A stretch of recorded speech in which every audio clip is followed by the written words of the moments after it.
Hechos y razones. Usted, que ya conoce los acontecimientos, quiere saber el por qué. Pues si la historia sin principios es mero relato, los principios sin historia son estériles.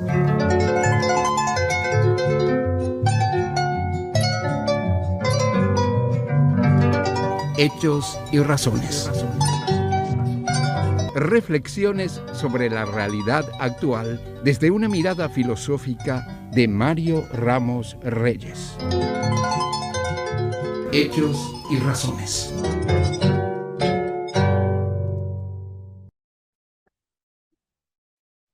Buenas tardes a todos.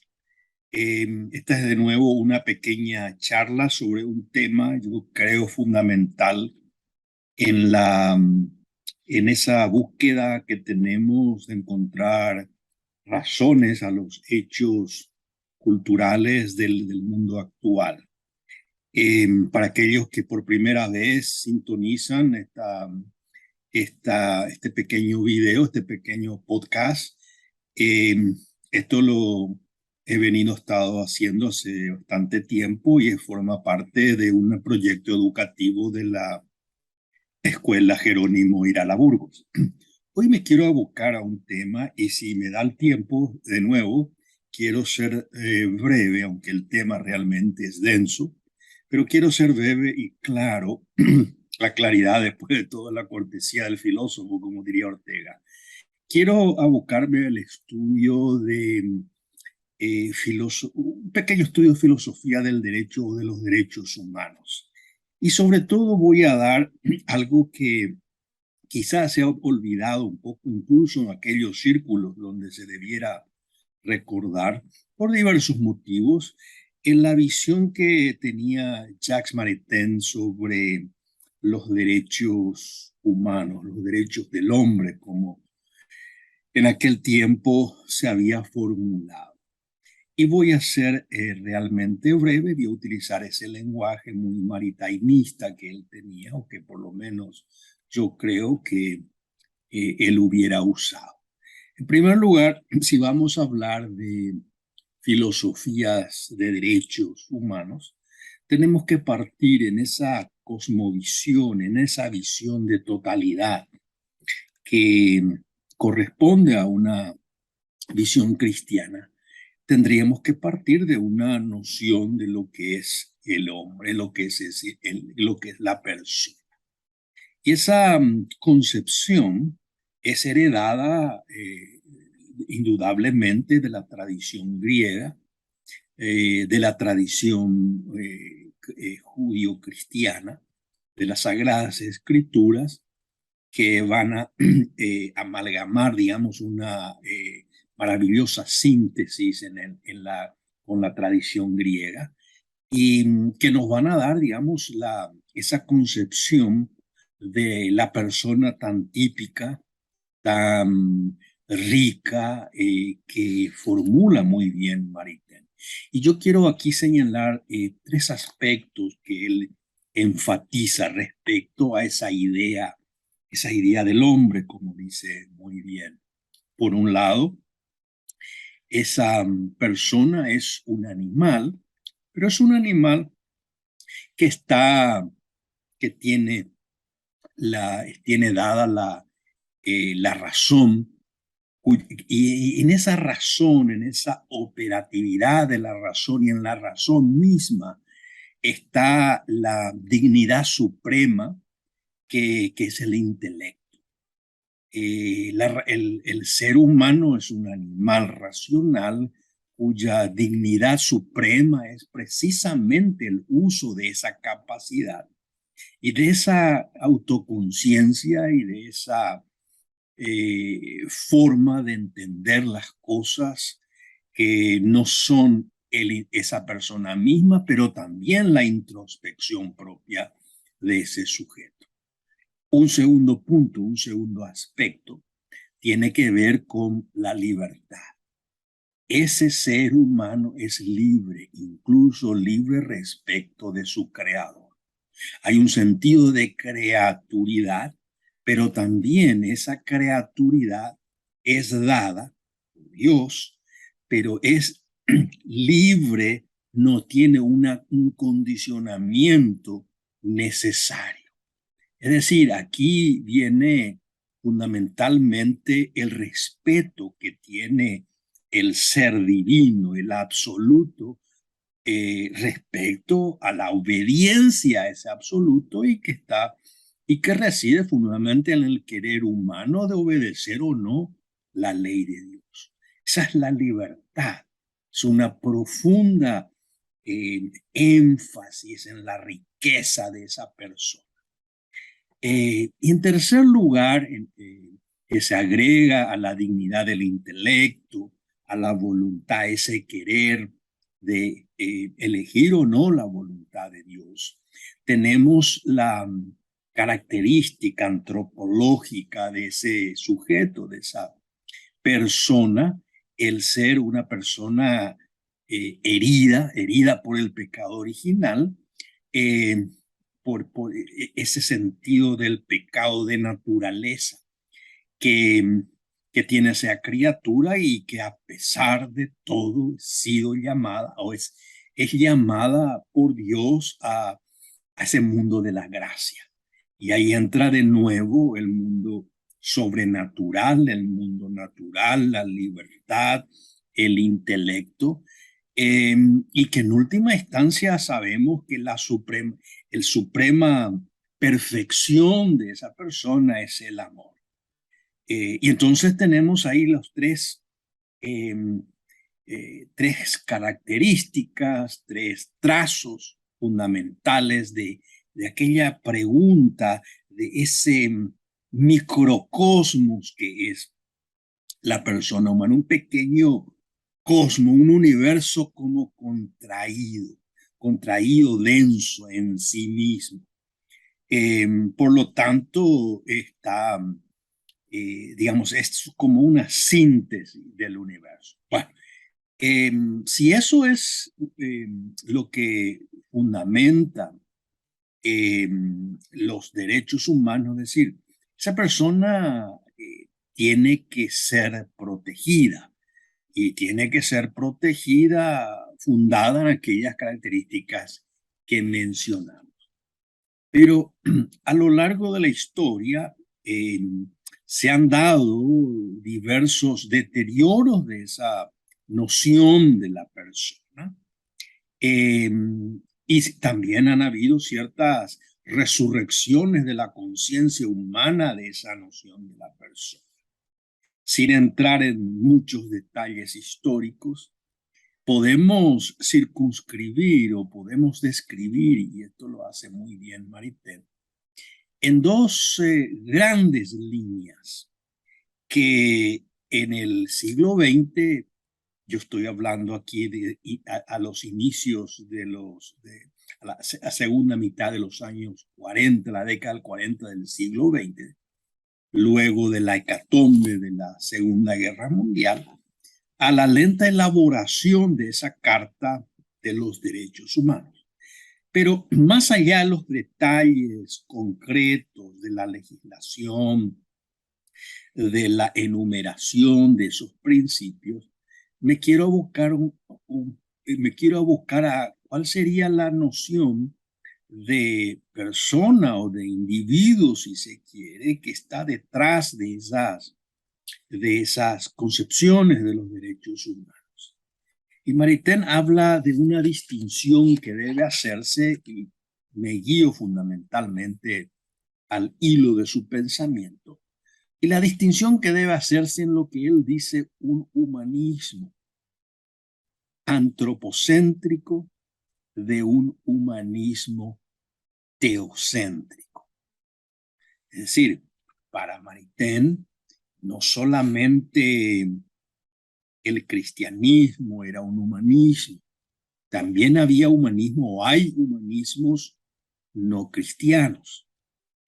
Hay humanismos que ensalzan fundamentalmente la plenitud humana, pero sin referencias al creador. Es decir, es una exaltación exclusiva del sentido de creaturidad. Y esto se da fundamentalmente o se inicia fundamentalmente en los siglos que dan, digamos, motivo al Renacimiento. Ahí tendríamos que evidentemente matizar un poco respecto a los pensadores que él se refiere fundamentalmente, pero la idea marco es que ese humanismo que tiene inicios en el Renacimiento y que funge como una suerte de rebelión del anterior humanismo, que era fundamentalmente un humanismo que venía de la Edad Media y de la Antigüedad clásica, y que era un humanismo cristiano. Él habla de ese humanismo antropocéntrico, que lo negativo no era el ser humanista, sino el reducir el centro al ser humano mismo. Es decir, el ser humano como centro del universo, de la cultura, de la civilización. Entonces todo se va a reducir al aquí y a la ahora, y va a devenir en lo que poco a poco va a conformar una visión de la realidad, de la filosofía, de las ciencias. Y de las ciencias, no solamente las ciencias empíricas, físico-matemáticas, sino también de las ciencias sociales, ciencias históricas. Una concepción naturalista, es decir, una explicación de la realidad. ¿Qué es lo real? ¿Fundado en qué? En un modelo, y ese modelo serían las ciencias físico-matemáticas, que daría el estándar, que daría la medida. El resto ya no sería un conocimiento científico, un conocimiento serio, un conocimiento profundo.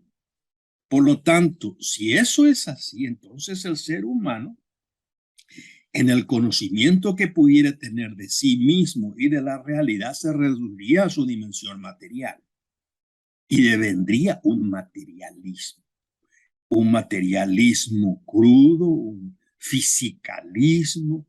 El hombre se va a reducir a su formación neurovegetativa. El hombre es cerebro. El hombre es simplemente un mecanismo fisiológico, etcétera, etcétera. Ahí vienen todos los matices materialistas posibles. Es decir, aquí hay el centro es de lo humano, es el hombre mismo. Entonces, ¿qué va a nacer de esto? Va a nacer una filosofía de los derechos humanos respecto de esta concepción del humanismo antropocéntrico. Y me quedo por el momento ahí. A esta visión antropocéntrica, Maritain le contrasta con un humanismo también que hace énfasis en el ser humano, pero enfatizando su creatividad de ser creado. Por lo tanto, reconoce que no es el ser humano que está en el centro, sino es Dios. Hay un reconocimiento del sentido de creaturidad, de hijo de Dios, a su imagen y semejanza. Por lo tanto, ¿qué implica? Implica la cosmovisión de la tradición cristiana y la tradición judía. Es decir, asume anteriormente a lo que se tenía dentro de la cosmovisión previa a ese humanismo antropocéntrico. Es decir, Maritain dejaba de lado, por un lado, la centralidad exclusiva de ese sujeto, como también a veces la tentación de diluir el sujeto humano en una visión de totalidad del ser divino. Ahí hay un énfasis humanista y teocéntrico. Yo creo que eso es fundamental. Por supuesto, asumiendo lo que habíamos dicho anteriormente del ser humano como pecador, pero redimido por Cristo. Por lo tanto, la gracia donada hace que el ser humano recobre su profunda dignidad, su conciencia de ser tal.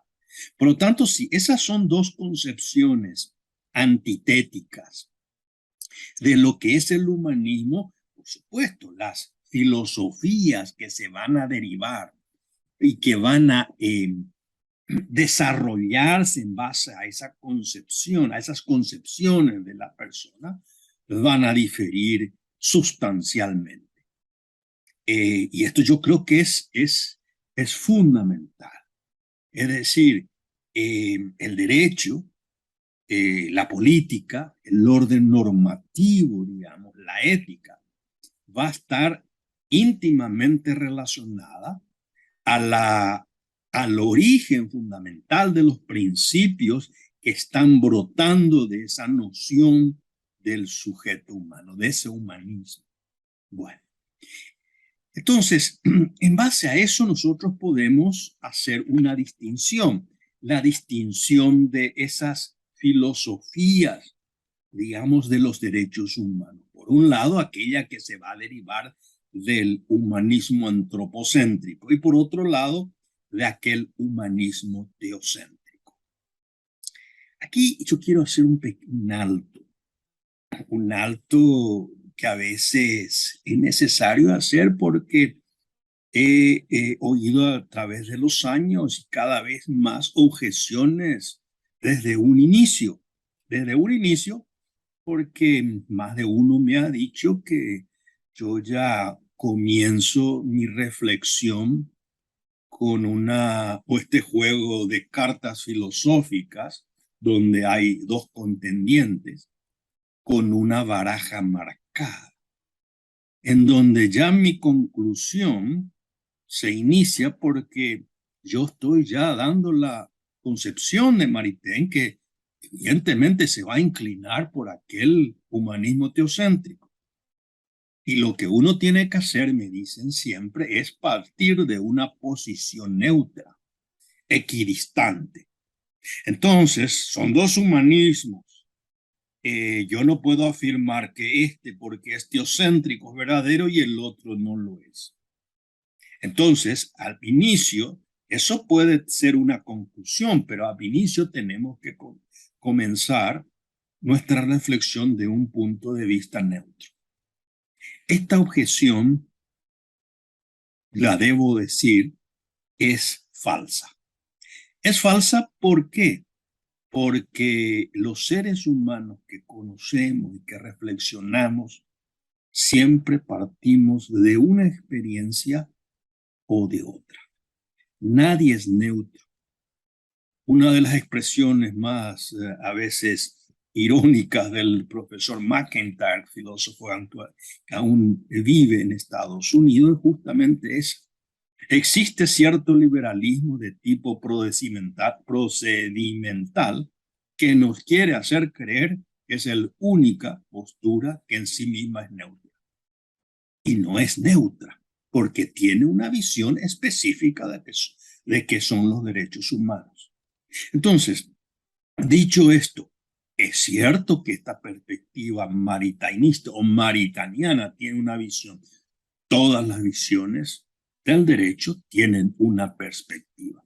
Lo que no significa que uno la afirme de manera gratuita sin dar unas razones y una justificación que nos indique a nosotros que una postura o la postura que nosotros estamos defendiendo, mostrando, es más razonable que la anterior o que la otra.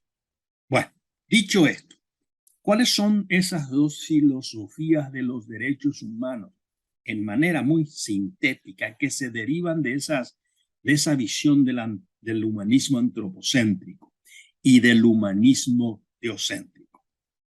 En primer lugar, la primera, el humanismo antropocéntrico, está fundada en la siguiente pretensión, y yo lo voy a leer porque he apuntado exactamente. Es la pretensión es la pretensión de que el ser humano está sujeto, pero no a una ley específica, ni a su propia razón, sino a su querer y a su voluntad. En otras palabras, el sujeto, nosotros, ese yo, se adhiere no a un orden objetivo, normativo, racional, sino estrictamente a lo que quiere y a su voluntad libre. Es decir, como que el ser humano es libertad pura, no sujeto a ninguna restricción en su propia condición o en su propia naturaleza humana. Por lo tanto, ¿cuál es el resultado de esta concepción? No existe un orden objetivo, no existe una medida desde la cual se pueda sostener que un acto es justo o injusto. Por lo tanto, eso se tiene que delimitar conforme a la voluntad de ese sujeto o a la suma de voluntades de aquellos sujetos que tienen esa concepción en una sociedad particular. Es decir, aquí entra de manera de lleno el tema del consentimiento. Es decir, no hay un orden objetivo que mida qué significa el derecho a la vida. El derecho a la vida va a significar lo que nosotros en nuestro acto de libertad decimos que es el derecho a la vida. Entonces, aquí llegamos a un subjetivismo, puede ser individual, puede ser colectivo, en donde las voluntades van a decidir la moralidad de un acto, la legalidad de un acto, la politicidad de un acto. Y esto hace poco he visto un pequeño video de una ministra española que estaba hablando fundamentalmente de relaciones entre menores y gente, digamos, adulta respecto a los actos sexuales que están fundados en el consentimiento. Es decir, no hay ninguna norma objetiva independiente de ese consentimiento. Bueno, dejemos de lado eso y veamos un poco, ¿y eso qué significa? Eso significa entronizar al ser humano como tal, que es pura voluntad, actos volitivos, pura libertad. Entonces, al final yo decido quién soy yo en el sentido de que puedo describirme como a mí me parece. Y nadie puede imponer la percepción que él pueda tener de la realidad misma sobre lo que es mi propia libertad. En el caso del humanismo teocéntrico, la formación que esa antropología genera en la concepción de los derechos humanos es ligeramente y no solamente ligeramente, sino es fundamentalmente antitética. ¿Qué son los derechos humanos fundados en esa concepción teocéntrica humanista?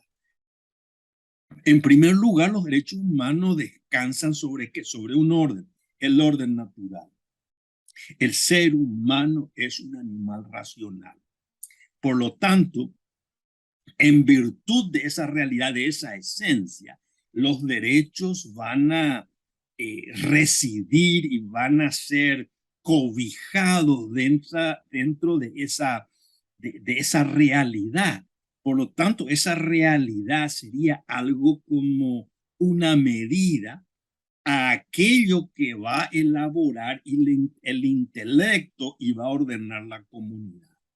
Es un poco lo que dice Santo Tomás. Maritain es un tomista. El derecho es un orden racional establecido por aquellos que tienen el cuidado de la comunidad. Orden racional. Un orden racional que está ahí, hay un logos que está ahí y entonces el ser humano va ordenando conforme a esos logos que está en su naturaleza y ahí está fundamentalmente esa ley natural en la naturaleza. Por lo tanto, el acto de libertad de elegir tiene que ser fiel en la medida en lo posible respecto a la naturaleza de ese sujeto que elige. Por lo tanto, esos derechos que uno tiene están limitados. No son ilimitados. Lo que yo quiero es no hay una eclosión de derechos. No es derecho cualquier cosa que yo desee, como fundamentalmente hoy se concibe. Cualquier deseo, cualquier apetito que yo tengo se transforma en derecho. No, hay que ver, hay que ver si esos derechos que yo estoy reclamando corresponden o están enraizado en mi condición de persona. Y entonces ahí eso sirve como una suerte de medida. Por supuesto, eso supone también que uno tiene que tener conciencia de quién es como persona. Y viene de nuevo entroncado a todo eso está una concepción, una cosmovisión, una visión de la realidad donde la persona tiene esas características, esas notas que había citado yo al inicio. Animal racional cuya dignidad fundamental es el intelecto, hay una voluntad, pero esa voluntad puede ser dejada de lado, ¿no? Pero tiene que reconocer que hay una esencia que la precede, aun cuando uno puede mantener esa desobediencia, si digamos, a la ley de Dios. Y está la naturaleza caída, la naturaleza del pecado original, pero también la posibilidad de la redención, de la gracia. Por lo tanto, una sociedad como la Weimar, no una democracia, es una democracia, y voy a decir algo que es muy maritaniano. Es una democracia porque es cristiana. La democracia porque es cristiana. Eso sonará a muchos oídos contemporáneos a una herejía secularista. Es que las energías humanas de la racionalidad van teniendo un florecimiento por la gracia de Cristo. Eso dice Maritain. Hay como un fermento. No está hablando él que el Estado debe ser católico. No, no, no, no, no. Es la sociedad que a través del movimiento del Espíritu va enriqueciendo lo humano, llegado a su plenitud por la gracia. Y eso hace que en la sociedad donde hay pluralismo, lo que se espera es que el linaje de esos cristianos sea el fermento en la masa de la sociedad de esa comunidad. Y por lo tanto, ellos estén luchando con esas energías cívicas en la amistad, como dice él muy bien, en la búsqueda del bien común. Bueno, termino ahí esta pequeña, digamos, descripción de esta noción que el filósofo francés fallecido en 1973 tenía de los derechos humanos en general como fundamento y qué estaba detrás el el humanismo antropocéntrico por un lado y el humanismo teocéntrico por el otro.